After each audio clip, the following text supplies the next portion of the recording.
Welcome back to Beyond the Box Score, where we break down the biggest college basketball matchups and betting angles with expert insight. Today we're looking at 5 games from Friday, November 7, 2025, packed with value, storylines, and early season dynamics that can shape the board heading into the weekend. We start in College Park with Georgetown facing Maryland at 6 p.m. Eastern on Fox Sports 1. Earlier this week, fading Maryland paid off in a big way when Coppin State cashed as our first major early season play. Maryland still feels like a team in transition, plenty of Division I experience across the roster, but with a new head coach, new system, and a group of players adjusting from different programs, this year projects as more of a rebuild than a rise. They'll be competitive at times, but I don't see them making noise near the top of the Big Ten. Georgetown, on the other hand, has been rebuilding for several years but might finally be turning a corner under Ed Cooley. The Hoyas have veteran leadership, better depth than in recent seasons, and solid offensive potential. In their opener against Morgan State, Georgetown failed to cover by about 10 points, but that game came without Langston Love, the Baylor transfer and a key scorer who remains a game-time decision for this one. Even so, the Hoyas impressed, scoring 87 points while hitting only 15% from deep, just 4 made threes. That kind of scoring efficiency despite poor shooting speaks to improved shot creation and pace. If the perimeter shots fall even slightly better in this one, Georgetown could absolutely cover or even pull the outright upset on the road. I'm taking the points with the Hoyas to keep this one close. Next up, Tulsa takes on Rhode Island at 6 p.m. Eastern on CBS Sports Network as part of the Veterans Classic. These two programs sit fairly close in the KenPom rankings, Tulsa around 138 and Rhode Island climbing up near 107 after their last win, but they're moving in opposite directions.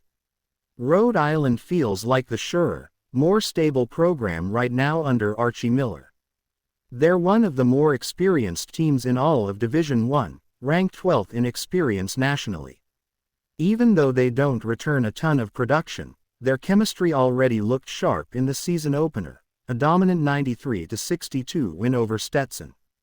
That performance stood out not just for the scoreline but for the balance. Rhode Island shot just 30% from 3 but still racked up 93 points, forcing 20 turnovers and winning the offensive rebounding battle 15-11.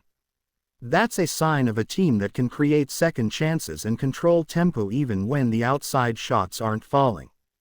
Tulsa, meanwhile, has talent but a much lower floor. They opened against Oklahoma Christian, a non-Division I opponent, which doesn't tell us much. They have some intriguing pieces but lack proven cohesion. With Rhode Island being the more complete and battle-ready squad, I'm taking the Rams at the neutral site, confident they can cover this number and continue their early momentum. Moving on, Kansas takes on North Carolina at 7 p.m. Eastern on ESPN in what should be one of the marquee matchups of the night. Two powerhouse programs, both ranked to start the season, and the spread could not be tighter. North Carolina currently a 1.5 point favorite at home. It's the kind of matchup everyone will be watching and betting, even if it's not the best value spot on the board. Still, the storylines here are fascinating. Caleb Wilson made his college debut for North Carolina in their blowout win over Central Arkansas, and he immediately looked the part of a future star. The freshman dropped 22 points on efficient 7 for 9 shooting from inside the arc, added a 3, a few free throws, and a couple of assists. His composure stood out. Carolina had 5 players in double figures, showing offensive depth even without R.J. Davis, whose graduation leaves a significant hole in their backcourt. But I like what Seth Trimble brings as a returner. He adds stability and perimeter defense that helps balance the lineup. Kansas handled Green Bay easily, but like UNC, that opener doesn't tell us much when both faced inferior opponents. Even so, given the home court edge and how comfortable North Carolina's young stars already look, I'm siding with the Tar Heels to cover the small spread. The metrics may slightly favor Kansas right now, but Carolina's talent and balance look more complete at this stage of the season. Next up, we head to Texas for Arkansas State versus Stephen F. Austin, tipping off at 7 p.m. Eastern on ESPN+. Over the past 15 years, few mid-major programs in Texas have had more success than Stephen F. Austin. The Lumberjacks have been a staple of March upsets and 20-plus win seasons, but last year was an anomaly, a rare down year with just 14 total wins and a disappointing 7-11 record in Southland play. That led to a coaching change, and now Matt Breyer takes over. He brings experience from strong defensive programs like Sam Houston, Texas Tech, and North Texas, teams known for physical, turnover-heavy defenses. Stephen F. Austin enters this season with only a couple of key returners, but they're important ones. Cresson Christmas, one of the Southland's best rebounders, and Kean Thompson, a leading scorer from last season, anchored this revamped roster. The new staff has this team trending in the right direction, and early signs point to a return to form. The Lumberjacks forced 15 turnovers and grabbed 20 offensive boards in their opener against a lower-level opponent, showing renewed energy on both ends. Arkansas State, meanwhile, comes in off a surprising upset win at Ohio, scoring 89 points but also committing 18 turnovers.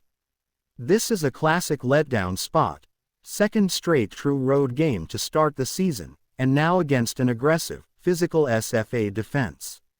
With the Lumberjacks' rebounding edge, defensive pressure, and underrated home court advantage, I'm backing SFA to get it done at home. Finally, we head to Logan, Utah, where VCU meets Utah State at 8 p.m. Eastern. It's been a rough opening week for the Mountain West Conference, and that trend makes this an interesting spot. Boise State lost to Division II Hawaii Pacific, Air Force was blown out by Belmont, UNLV dropped a home game to UT Martin as a huge favorite, and Fresno State was upset by USC Upstate. Not the best start for the league. Utah State did win their opener, but it came against a non-Division I opponent, giving us little to gauge their early form. VCU, on the other hand, looks like a legitimate contender near the top of the Atlantic 10.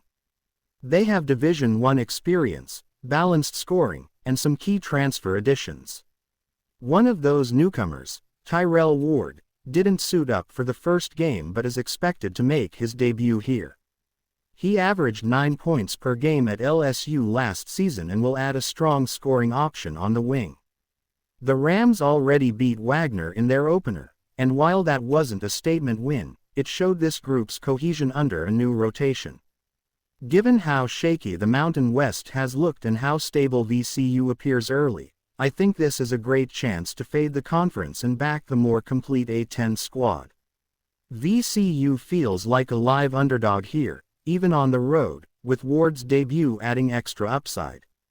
Those are your 5 college basketball games for Friday, November 7th, and every one of them offers something different, whether it's a rebuild in progress, a powerhouse rivalry, or a mid-major turnaround. If you enjoyed this breakdown, make sure to hit that like button, subscribe to Beyond the Box Score, and drop your predictions in the comments below. Good luck on all your bets, enjoy the games, and I'll catch you next time with more college hoops insight, right here, Beyond the Box Score.